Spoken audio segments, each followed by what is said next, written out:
नमस्कार, मैं हूं निवेदिता। अगर भारत में स्वास्तिक चिन्ह शुभ, सौभाग्य और तरक्की से जोड़ा जाता है, तो वहीं जर्मनी के इतिहास में स्वास्तिक को अशुभ, दुर्भाग्य और पतन का प्रतीक माना गया है। स्वास्तिक की हिस्ट्री कहती है कि इसकी उत्पत्ति संस्कृत शब्द से हुई है, जिसका अर्थ है अच्छा होना। हिंदू मान्यताओं के अनुसार जिस घर में स्वास्तिक लगा होता है, उस घर में सब कुछ अच्छा होता है, प्रगति होती है और धन धान्य की उन्नति होती है। असल में हिंदू सनातनी धर्म में स्वास्तिक को दो तरह से बनाया जाता है। सीधे हाथ के स्वास्तिक को भगवान विष्णु और सूर्य से जोड़कर देखा जाता है, वहीं बाएं हाथ के स्वास्तिक को देवी काली और काले जादू से जोड़ा जाता है। आपको ये जानकर हैरानी होगी कि तंत्र साधना में उल्टे हाथ का स्वास्तिक बनाया जाता है। वहीं बौद्ध धर्म में स्वास्तिक को बुद्ध के चरण कमल का प्रतीक माना गया है, तो वहीं जैन लोग इसे 7वें तीर्थंकर का चिन्ह मानते हैं। लेकिन क्या आप जानते हैं, स्वास्तिक का सीधा स्वरूप यानी क्लॉकवाइज प्रगति का चिन्ह है, तो वहीं इसका उल्टा स्वरूप काउंटर क्लॉकवाइज, जिसे सौस्तिक कहते हैं, वो विनाश का प्रतीक होता है। अब आप ये कहेंगे कि हिटलर ने जिस चिन्ह का इस्तेमाल नाजी पार्टी के लिए किया है, वो तो स्वास्तिक से अलग है, तो इसके पीछे एक अलग कहानी मिलती है। असल में टर्की के पास एक वर्ल्ड हेरिटेज सिटी मिली है, जिसका नाम है सिटी ऑफ ट्रॉय। यहाँ पर बहुत से स्वास्तिक के निशान अलग अलग तरीके से बने हुए पाए गए हैं। नाजी पार्टी बनने के बाद हिटलर ने यह चिन्ह वहां से चुरा लिया था।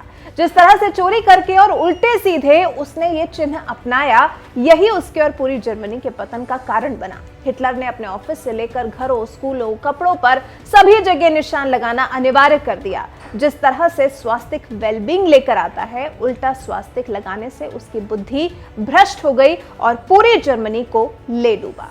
अगर उसने इसका स्वास्तिक रूप अपनाया होता तो शायद जर्मनी की तस्वीर आज अलग होती। स्वास्तिक का इतिहास कहता है, अमेरिकी सेना ने पहले विश्व युद्ध में इस प्रतीक चिन्ह का इस्तेमाल किया। ब्रिटानी वायुसेना के लड़ाकू विमानों पर इस चिन्ह का इस्तेमाल 1939 तक होता रहा था, लेकिन 1930 तक इसकी लोकप्रियता में उस वक्त एक ठहराव आ गया, जब जर्मनी की सत्ता में नाजियों का उदय हुआ। इसके पीछे भी एक कहानी है। 19वीं सदी में कुछ जर्मन विद्वान भारतीय साहित्य का अध्ययन कर रहे थे, तो उन्होंने पाया कि जर्मन भाषा और संस्कृत में कई तरह की समानताएं हैं। उन्होंने ये निष्कर्ष निकाला कि भारतीयों और जर्मन लोगों के पूर्वज एक ही रहे होंगे और उन्होंने देवताओं जैसे वीर आर्य नस्ल की परिकल्पना की। इसे यहूदी विरोधी कुछ समूहों ने लपक लिया और स्वास्तिक का आर्यन प्रतीक के तौर पर चलन शुरू हो गया। देखते ही देखते इसने नाजियों के लाल रंग वाले झंडे में जगह ले ली और 20वीं सदी के अंत तक इसे नफरत की नजर से देखा जाने लगा।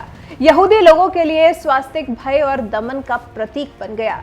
तो जैसे ही युद्ध खत्म हुआ, जर्मनी में इस प्रतीक चिन्ह पर प्रतिबंध लगा दिया गया और साल 2007 में जर्मनी द्वारा समूचे यूरोप में स्वास्तिक पर प्रतिबंध लगाने की कोशिश की गई, लेकिन नाकाम रही। अब इसे आप विडंबना कहें या फिर कुछ और, जर्मनी जिस स्वास्तिक को समूचे यूरोप से खत्म करना चाहता था, उसकी जड़ें यूरोप में कहीं गहरी थीं। पुरातत्वविदों ने यह पाया है कि इसका संबंध केवल भारत से ही नहीं था। प्राचीन ग्रीस के लोग भी इसका इस्तेमाल करते थे। पश्चिमी यूरोप के बाल्टिक से लेकर बाल्कन तक इसका इस्तेमाल देखा गया है। वैसे तो स्वास्तिक को कई देशों के इतिहास से जोड़ा जाता है, लेकिन असल में ये किसकी देन है? इसके पीछे सिंधु घाटी सभ्यता का नाम लिया जाता है। इतिहासकारों का मानना है कि सिंधु घाटी की खुदाई के दौरान स्वास्तिक प्रतीक चिन्ह मिला और वहीं से ये पूरी दुनिया में प्रकाशित हुआ। स्वास्तिक चिन्ह से आप क्या समझते हैं? प्लीज कमेंट करके हमें जरूर बताइएगा।